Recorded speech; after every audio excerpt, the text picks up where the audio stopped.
we're going to highlight one of them because a young player who's the entire time on the podcast, we've just like start this guy, play this guy.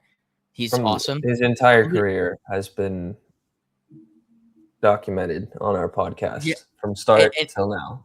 It's just been this giant propaganda train, just Nico O'Reilly. And 2 goals in a final as a left back. I don't care how it comes or how the goals end up in the back of the net. That's fucking cool. Like, it's a really cool story for a young guy who's obviously going to be in the England team come the World Cup. Just a transcendent year for himself, and some guy that we painted as, or Pep painted and City painted as a midfielder, and is now doing the same thing as Nunes, where he's playing that left back role, which he's been great at all year, and shut down who is considered the best right back in England by a lot of people. Not me, but a lot of people consider him the best right winger. I said right back. No, I said right winger, but could be a right back. Check the tape. Right back, right wing, right 10.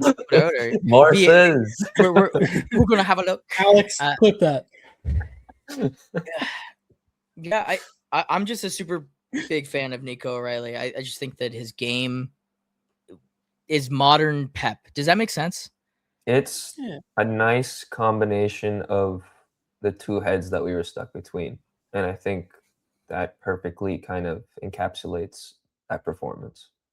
I saw a lot of other people just talk about it in their breakdowns, but I think a lot of this season we've been trying to match the physicality and been throwing away the identity of our club in the past decade, the fast-paced technical footy.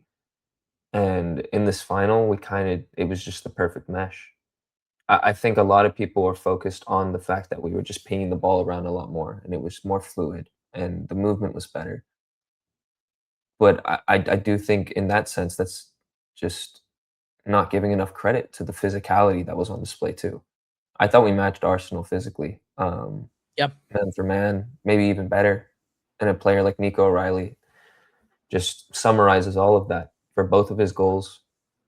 The effort and the hard work, like, that should be a given. Everything that Arsenal is built upon, this team, that people say make them good, like, that should be a given for top teams. You should work hard. You should be physical. The technical stuff is where I think the really good teams come into play. And that's why I struggled to call Arsenal one of the really good teams, regardless of their performances in the UCL or the Premier League standings. But like you were saying, this has all come. I took a long way around to get here. But Nico O'Reilly is the culmination of both of those aspects. He is, the modern Pep player. I think part of what made those City teams so great was there was always some form of the academy playing. And obviously with Foden's inconsistent play, like, I think it's gone under the radar that O'Reilly is an academy player. And like, he is built through the City system. And for a player where the spotlight has normally been for City buying players, for the spotlight to be on an academy player in a final says a lot. Yeah. Like, it's always been like big signings.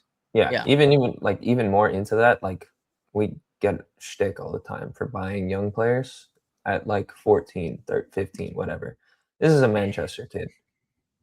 Like, this meant more to the fans, to him, I'm sure. And it was an awesome thing to see. And just the way he carries himself. It's very humble. And he just works to get better and better. And you can clearly see that he's getting better and better. I think Holland talked about it post-game. And he was just like, we just got introduced to this guy, and he actually gets better every week. It's not an exaggeration, but he continues to improve. And like you were saying, like, we've seen him in midfield. Now we've seen him in left back, and he excels in both roles.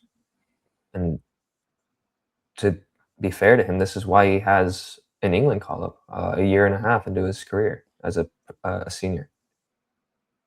I mean, look, there's a good shot that he starts.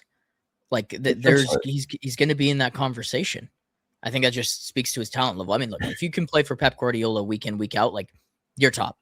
And for City to get this guy and honestly just have him ascend to this level just shows kind of maybe more of just the project the City have built.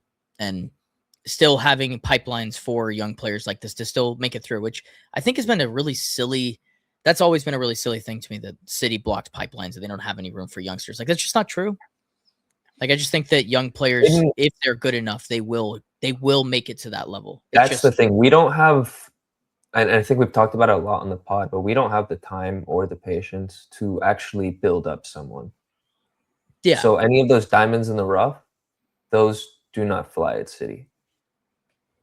You But tried. We just saw it with Bob, right? Yeah. Like, you really tried. Like, he was in the team. Obviously, a huge injury. That's a early different on. one in my opinion, because he was sticking out among the bunch, but that injury just set him back, and we don't have the time exactly like to bring him. I mean, back. Rico Lewis has been in the team for a few years. Like, it's been a thing with City. Have McAtee. Maybe he didn't get as much game time, but there's always been someone there. I think my only real point on that was, this is absolutely an accumulation of the work Pep's done. Obviously, there's more people involved, but that is definitely something early on to where, obviously coming from Barcelona, like having that footballing identity, and you can't just change that overnight in regards to the academy, but over time, you're starting to see all these guys, whether they've been there for 2-3 years or they've been there for a long time. I mean, even those rentals, if you will, like just off the top of my head, like a Morgan Rogers, Lavia, Olise, like a lot of these guys spent important formative years at that academy, and they're all showing very high levels. So I think it's just a testament to the work that's been put in over time, because that's not something that happens overnight. That does take time. And then you're really seeing it now. All these rejects, like no one knew about Morgan Rogers 3 years ago. He was at Middlesbrough and wasn't enough at City. He couldn't make it and he got sold. Like, it's crazy. Agreed. Anything else that we want to say on Nico O'Reilly before we transition to another team? Salute, brother.